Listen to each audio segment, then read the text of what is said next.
Salut, je m'appelle Doris et j'ai une histoire sur ma frustration permanente. Je vais te le dire sans détour, je ne suis vraiment pas belle ou tout simplement laide. Ce n'est pas que je sois quelqu'un qui cherche à attirer l'attention ou quelque chose comme ça, qui veuille entendre des choses comme « Oh non Doris, tu es si jolie, ne dis pas ça ». Personne de sain d'esprit ne me trouverait jolie.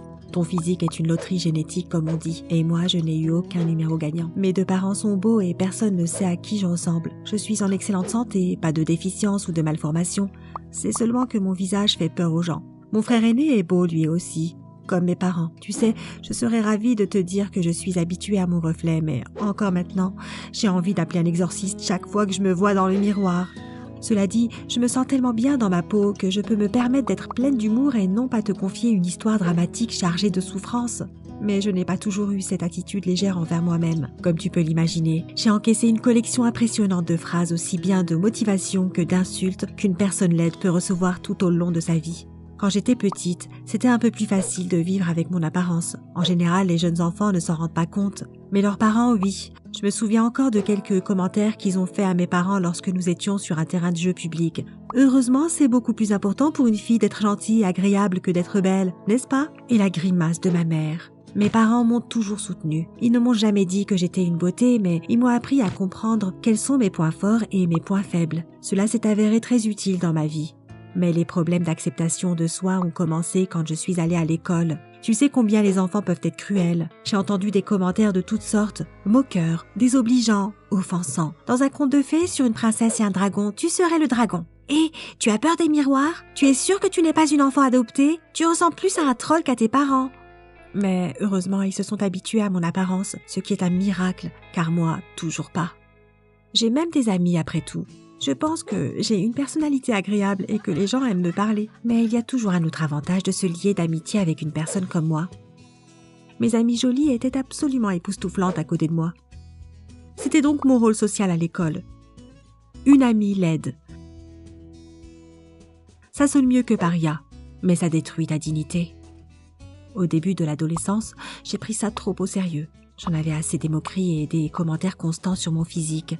Toutes mes copines étaient mignonnes et j'avais toujours l'air d'un monstre à côté d'elles. Manifestement, je n'allais pas avoir de petite amie, jamais de la vie. J'avais le moral à zéro et j'étais plutôt déprimée à cette époque-là. Mais j'ai fait de mon mieux pour m'adapter. J'ai pris soin de mon apparence, toujours des cheveux propres, de beaux vêtements, un corps athlétique. J'ai commencé à me maquiller tôt. Maman elle-même m'a appris comment le faire pour pouvoir m'aider un peu. Grâce à elle, j'étais toujours effrayante mais effrayante chic. Je pensais même qu'en grandissant, je pourrais envisager la chirurgie esthétique, mais ce n'est pas mon genre. D'abord, la chirurgie, c'est de la triche. Je pense que c'est plus excitant de vivre sa vie comme on a été créé. Et puis, dans mon cas, je ne saurais même pas par où commencer. Le seul moyen serait d'effacer complètement mon visage et d'en dessiner un nouveau. Donc, comme je l'ai dit, j'étais déprimée. Tous mes efforts pour améliorer la situation n'ont pas marché. Personne n'était attiré par moi. Mais j'ai toujours fait de mon mieux pour prendre cette situation avec humour, car c'est plus facile de la vivre en riant que dans la souffrance. Un jour, un petit malin m'a surnommé Yoda, parce que, d'un certain point de vue, on se ressemble pas mal. Et c'est comme ça qu'ils ont commencé à m'appeler à l'école. J'ai trouvé ça drôle, parce que personne ne voulait m'offenser en m'appelant ainsi. Alors j'ai décidé de pousser l'idée jusqu'à l'absurde.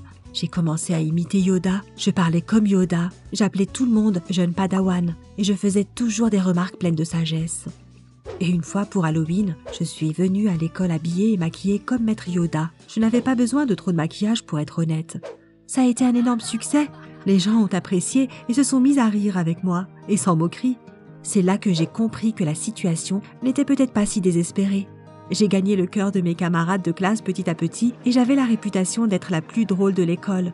Je me suis rendu compte que les gens sont cruels envers ceux qui sont faibles et gênés et qu'ils vénèrent ceux qui sont forts et vivent en paix avec eux-mêmes. Je ne peux pas leur en vouloir. C'est comme ça que la psychologie fonctionne. Et c'est là que j'ai pensé que je pouvais tirer profit de mon visage, même si cela me semblait impossible. J'ai eu plusieurs auditions dans des écoles d'art dramatique dernièrement et j'ai reçu de très bons retours sur mes talents de comédienne et mon visage peu ordinaire. Crois-moi, tout le monde en a assez de ces visages trop parfaits et les bonnes actrices aux allures hors normes sont très valorisées. Maintenant, je suis enfin en paix avec moi-même. Après le lycée, je veux aller à l'école de théâtre et mon visage sera ma marque de fabrique. Je suis toujours effrayante, mais j'en suis fière plutôt que honteuse ou déprimée. Et c'est ce que je voulais dire à tous ceux qui sont gênés par leur particularité. Soyez-en fiers plutôt que d'en avoir honte et que la force soit avec vous, jeune Padawan. Merci d'avoir écouté mon histoire. Pour plus de témoignages, abonne-toi à la chaîne et partage aussi cette vidéo avec tes amis pour que chacun sache combien l'humour et la confiance en soi sont importants.